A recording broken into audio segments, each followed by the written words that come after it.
We're here with legendary puppeteer Bill Diamond. How are you today, sir? Good. How you doing? How's everything? Good, thank you. I first want to ask you, Netflix recently announced they are rebooting and doing a prequel to Dark Crystal.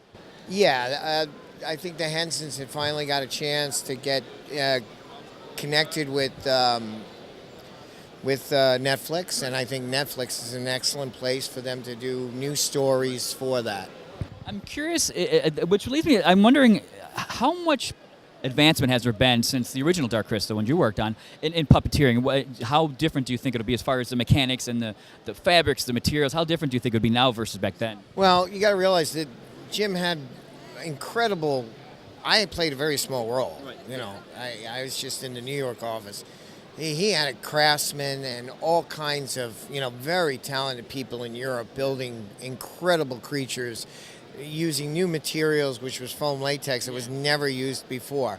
So, I was very young in the industry, so I can't take credit for any of that stuff. That was Jim.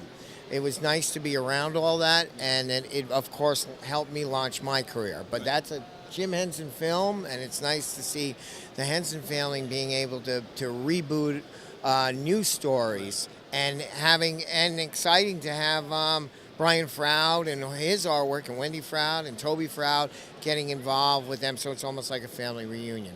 I'm curious, have you found puppeteering in general, there's some highs and lows as far as its popularity is concerned. Where do you see it right now? Well, I think it's a mixture between CG and puppeteering. I think Dark Crystal will be still practical from what I understand. I'm doing my new film and series, and that series is all practical and puppetry, and we're doing it strictly to the media and Facebook or whatever, because that's what the fans want. Right. So I'm able to do that, and I guess the Hensons are going to be doing that, and so I think there's a resurgence.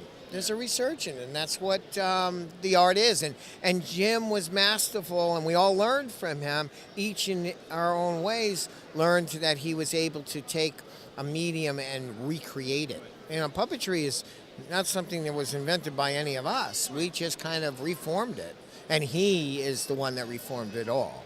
Have you found, again, like you said, there were some things that were pretty dynamic and unique at the time. Have you found in your own work you've had to improvise and come up with a new technique that may not have been used before? Oh, absolutely. You're always refining. You're also, we like some of the old techniques. I know Steve Wang and I were talking out in L.A., and he's an incredible sculptor, worked on Gremlins and many other films, and he said, we're trying to put these techniques into elements that we put out, and I think even though we're using new stuff like silicones and things like that, we're still using things that were developed or pioneer or finding new elements. There's a lot more out there because of technology.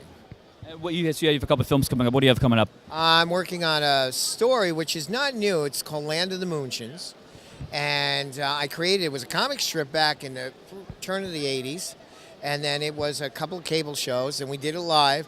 But now we're bringing it back with the core characters redone.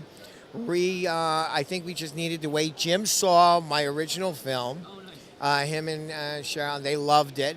And I think, because Fraggle Rock was so revolutionary at that time, it was time to wait. So now I think people are really going to look forward to it and now go on the moon and visit all these new creatures, and they can get involved with this because it's a crowdfunding thing. So you can go to BillDiamondProductions.com. You can be part of it, and we update you as we produce it. Well, thank you very much for talking to us, sir. You're welcome, and it's great to see you guys again.